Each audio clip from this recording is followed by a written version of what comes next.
بسم اللہ الرحمن الرحیم۔ بنو نذیر احد میں 70 شہیدوں کے 1.5 مہینے بعد 50 قاریوں کا بغیر معونہ اور رجی میں دھوکے سے قتل۔ آقا صلی اللہ علیہ وسلم کے لیے کس قدر دکھ کا باعث تھا، مگر آقا صلی اللہ علیہ وسلم کو فکر اور تھی۔ بغیر معونہ میں اپنے 40 ساتھیوں کو مرتے دیکھ کے اسی قافلے کے بچ کے آنے والے امیر سیدنا عمر بن امیہ زمری کو راہ میں قاتل قبیلے کے 2 افراد ملے۔ مٹ بھیڑ ہوئی۔ عمر بن امیہ زمری کے سارے بندے جنہوں نے بے گناہ دھوکے سے مار دیے تھے، عمر نے انہی کے وہ دونوں بندے مار دیے اور مدینہ پہنچ گئے۔ آقا صلی اللہ علیہ وسلم دکھی تو تھے، مگر انصاف حیرت انگیز تھا۔ ان راہ میں مرے بنو عامر کے 2 افراد کے قتل کی خبر سے پریشان ہو گئے۔ فرمایا، ان دونوں مرنے والوں کو میں نے مدینے کی طرف سے پناہ دی ہوئی تھی، اب ان دونوں کی دیت دینا سب مدینہ کے قانون کی پاسداری کرنے والوں پہ لازم ہے۔ اپنے مرنے والوں کا نہ بدلہ لیا نہ دیت مانگی۔ آقا صلی اللہ علیہ وسلم نے دیت اکٹھی کرنا شروع کر دی۔ اسی سلسلے میں مسلمانوں کے ساتھ ساتھ یہودیوں سے بھی رابطہ کیا، کیونکہ میثاق مدینہ میں یہی درج تھا جس پہ یہودیوں نے بھی دستخط کیے تھے۔ آقا صلی اللہ علیہ وسلم خود چل کے بنو نذیر کی طرف جانے لگے۔ اس سے پہلے بنو نذیر والوں کی شر انگیزیاں بہت بڑھ چکی تھی۔ احد میں مسلمانوں کے جانی نقصان کو دیکھ کے وہ لوگ بہت خوش ہوئے تھے۔ منافقین بھی ہر لمحہ ان کی سازشوں میں ساتھ تھے۔ قریش قبائل اور نجد میں آباد غطفان سے ان کی ساز باز اور مشاورت تھی۔ انہی کے مشورے سے پہلے انہوں نے ایک اور خطرناک کام کیا۔ انہوں نے سوچا کسی طرح مدینے کے مسلمان قبیلوں اوس اور خزرج میں تناؤ پیدا کر کے انہیں آپس میں لڑا دیا جائے۔ ایک دفعہ اوس اور خزرج کے مسلمان بھائیوں کی طرح کسی جگہ خوش دلی سے بیٹھے تھے۔ بنو نذیر کا سردار حی بن اخطب قریب سے گزرا۔ اس نے جا کے ایک شاعر ادھر بھیج دیا۔ شاعر نے تو پہلے موسم کی رعنائی اور عشق و محبت کے گیت الاپے، پھر اچانک ہی اپنے شعروں میں اوس اور خزرج کے 100 سال تک کی لڑی ہوئی آپسی جنگوں میں کہے ہوئے دونوں اطراف کے رزمیاں ترانے گنگنانے لگا۔ وہ اوس کے حق میں بہادری اور شان و شوکت کے شعر سناتا تو اوس والے سر ہلاتے، پھر وہ انہی دنوں کی جنگ شاعری میں خزرج کی مداح میں کے اشعار الاپنے لگا۔ خزرج والے ان اشعار پہ بیٹھے بیٹھے پاؤں ہلانے لگتے۔ ہولے ہولے اس شاعر نے کچھ اس طرح دونوں قبیلوں کے جذبات بھڑکا دیے کہ اوس اور خزرج میں 100 سال تک لڑی جانے والی جنگوں کا سارا نقشہ پھر سے کھینچ کے دونوں کو ذہنی طور پر اسی جنگ کے دہانے پہ پہنچا دیا۔ تھوڑی دیر پہلے جو 2 قبیلے شیر و شکر ہوئے آپس میں بھائی بھائی بن کے بیٹھے تھے، پھر سے ایک دوسرے کو اپنے اجداد کی آنکھوں سے دیکھنے لگے۔ پہلے تو تو میں ہوئی ان میں، پھر انہوں نے کھڑے ہو کے ایک دوسرے کو للکار دیا۔ لوگ اپنے اپنے قبیلے کے لوگوں کو بلانے چلے گئے۔ کچھ بھاگ کے گھروں سے تیر و تفنگ لینے لپکے۔ ایسے میں کسی ہوش مند پروانے نے بھاگ کے آقا صلی اللہ علیہ وسلم کو خبر دی۔ آقا صلی اللہ علیہ وسلم یک لخت وہاں پہنچ گئے۔ آقا صلی اللہ علیہ وسلم برہم ہوئے۔ فرمایا، جس جہالت سے نکال کے اللہ نے تم لوگوں کو آپس میں بھائی بھائی بنا دیا، توڑے ہوئوں کو جوڑ دیا، تم اسی پرانی پہچان کی طرف پھر لپک رہے ہو جبکہ میں تم میں موجود ہوں۔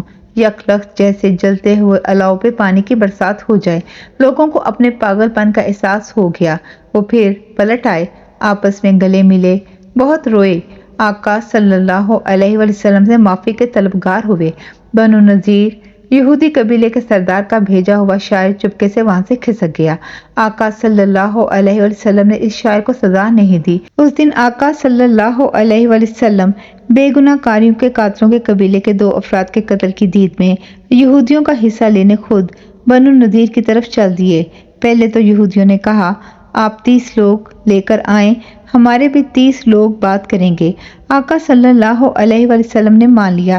پھر بنو نذیر کی طرف سے مطالبہ آیا، 30 لوگوں کی کیا ضرورت ہے، 3 کو لے کر آ جائیں۔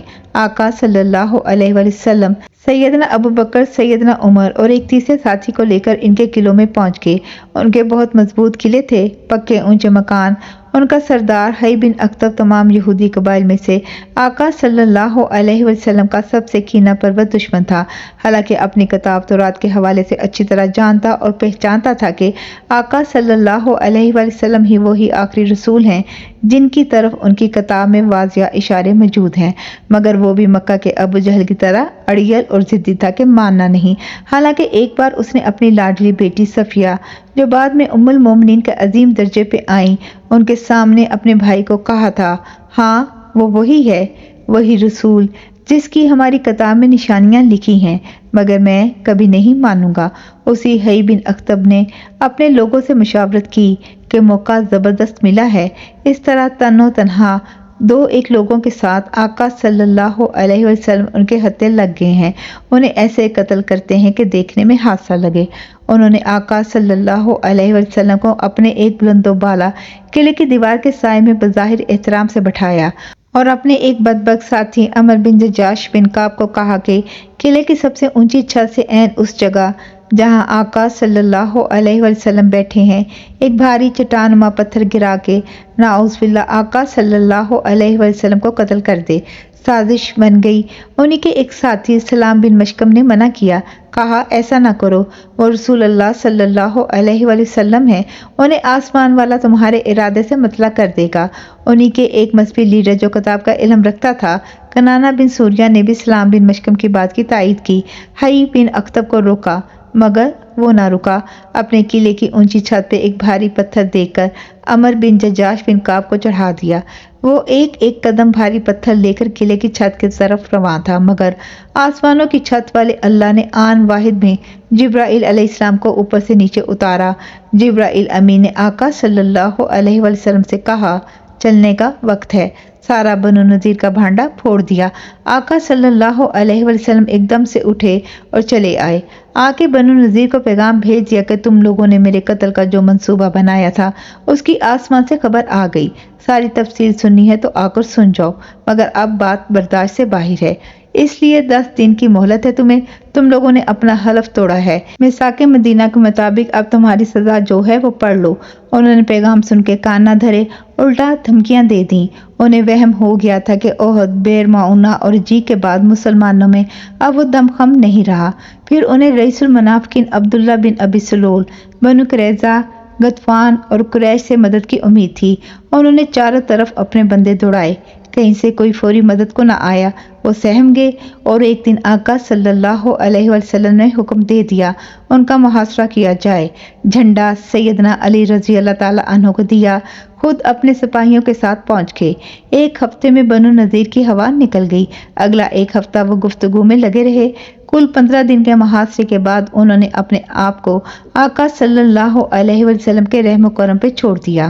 آقا صلی اللہ علیہ وسلم تو رحمت العالمین ہیں۔ حکم ہوا تمہاری جانیں بخش دی گئیں، حالانکہ تمہاری کتاب وعدہ خلافی کی سزا موت تجویز کرتی ہے۔ تمہارا مال و متاع بھی تم سے نہیں چھینا جاتا، بس اپنے اونٹوں پہ جس قدر لاد سکتے ہو لاد لو اور اس شہر سے نکل جاؤ۔ چند دن پہلے وہ محاصرے کے دوران مسلمانوں سے شکایت کرتے تھے کہ آپ ہمارے قلعوں کے آس پاس ہمارے باغوں کے درخت نہ کاٹیں، جو جنگی حکمت عملی کے باعث راستہ بنانے اور خوف طاری کرنے کے لیے ضروری سمجھے گئے تھے۔ اب وہ خود اپنے چھوڑے جانے والے گھروں کو اندر سے برباد کر رہے تھے۔ اللہ نے دونوں باتیں قرآن میں آسمان سے اتاری، جو کھجور کے درخت تم نے کاٹ ڈالے یا جن کو اپنے تنوں پہ کھڑا رہنے دیا، وہ سب اللہ کے اذن سے ہوا تھا تاکہ اللہ فاسقوں کو ذلیل کرے۔ پھر وہی آئی، وہ اپنے مکانات کو اپنے ہاتھوں سے برباد کر رہے ہیں اور مسلمانوں کے ہاتھوں سے بھی۔ پس اے اہل دانش، اس سے عبرت حاصل کرو۔ یہ سوچنے کی بات ہے، کبھی کسی شہر کے باسی نے اپنے گھر کی تزئین آرائش کرتے سمے یہ سوچا ہے کہ ایسا بھی وقت آ سکتا ہے کہ باہر سے وہ گھر دشمن توڑے اور اندر سے وہ خود آپ؟ یہ سب ہیں تو سوچنے کی باتیں۔ اللہ جن پہ غور کرنے کا بار بار حکم دیتا ہے، ان کے گھر کوئی عام گھر نہ تھے، سجے سجائے محلوں جیسے، دکھاوا ہی دکھاوا، محلات کے نقش و نگار سے مزین۔ انہوں نے خود ہی اپنے گھروں کو توڑ توڑ کے کھنڈر بنا دیا، گھروں کے دروازے کھڑکیاں دیواروں سے نکال کے اونٹوں پہ لاد لی۔ آقا صلی اللہ علیہ وسلم نے محمد بن مسلمہ کو حکم دیا کہ ان سب کو اپنی نگرانی میں حدود مدینہ سے باہر تک نکال کے آؤ، ہماری حدود میں جب تک ان کا سفر ہو یہ محفوظ رہیں۔ وہ نکل گئے۔ جنگی اور عسکری نوعیت کے سامان کو لے جانے پہ پابندی تھی۔ اپنے 50 دریں، 50 آہنی خود اور 340 تلواریں وہ ساتھ نہ لے جا سکے۔ ان کے کنویں، کھیت اور کھنڈر گھر بھی پیچھے وہیں رہ گئے۔ وہ چلے گئے سیدھے مدینے سے 150 کلومیٹر دور یہودیوں کے قلعوں والے امیر ترین شہر خیبر میں گئے۔ وہاں ان کی پرانی رشتہ داریاں تھیں۔ سونا چاندی زیورات اور نقد مال وہ ساتھ لے گئے تھے۔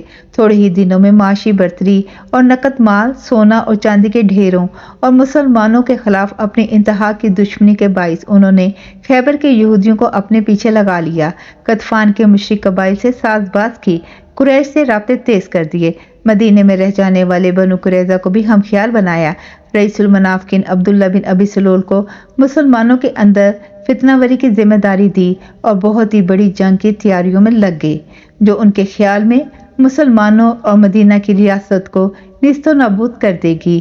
جاری ہے۔ جزاک اللہ خیر۔